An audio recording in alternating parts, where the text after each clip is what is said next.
So Dead Rising 4 is here, and many folks may be wondering, is it good? Is it bad?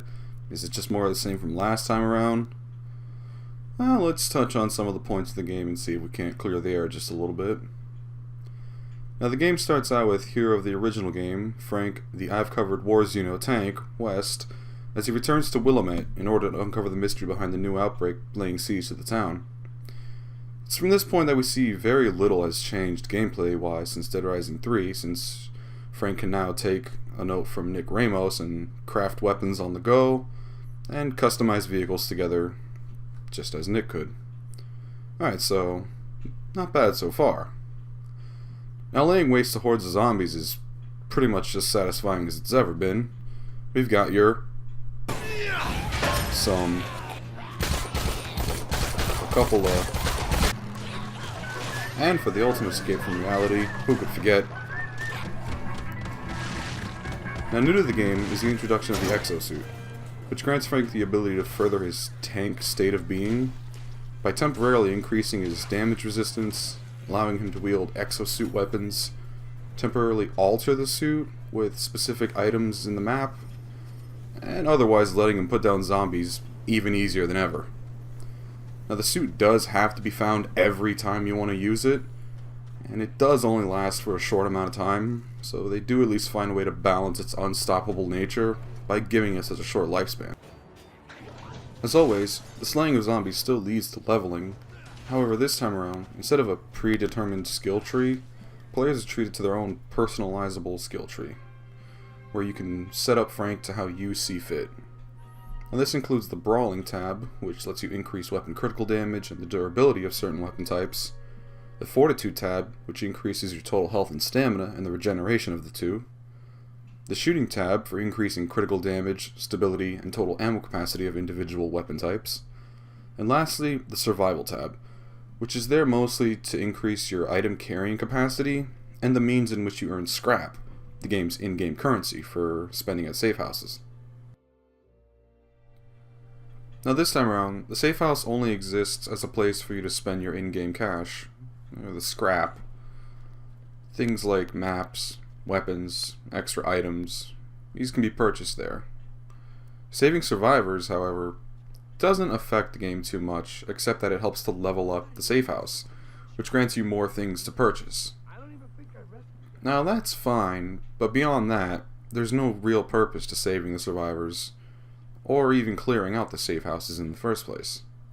Now the safe houses themselves are scattered around the map, with one being in each distinct area of the map.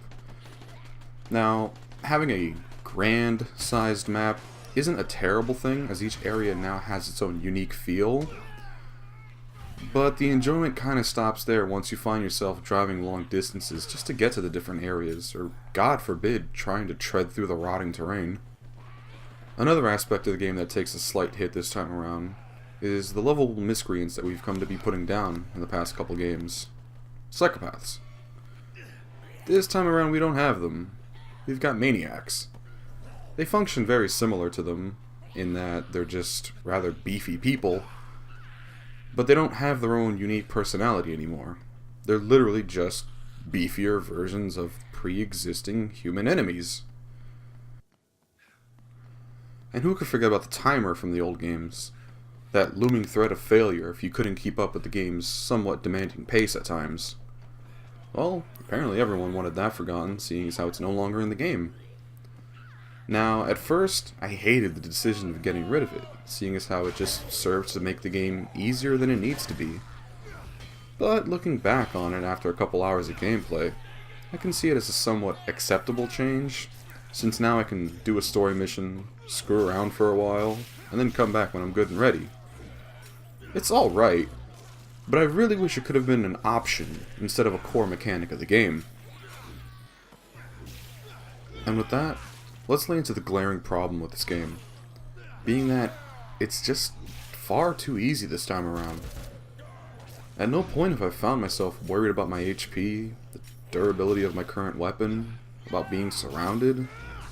Really nothing. Rarely will I ever find myself outnumbered, and even then I find myself handing out naps just as quickly.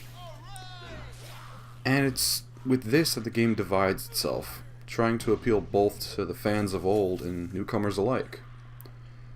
Now, as a longtime fan of the series, it does upset me to see the direction that this game is going, but I also can't deny there is fun to be found here.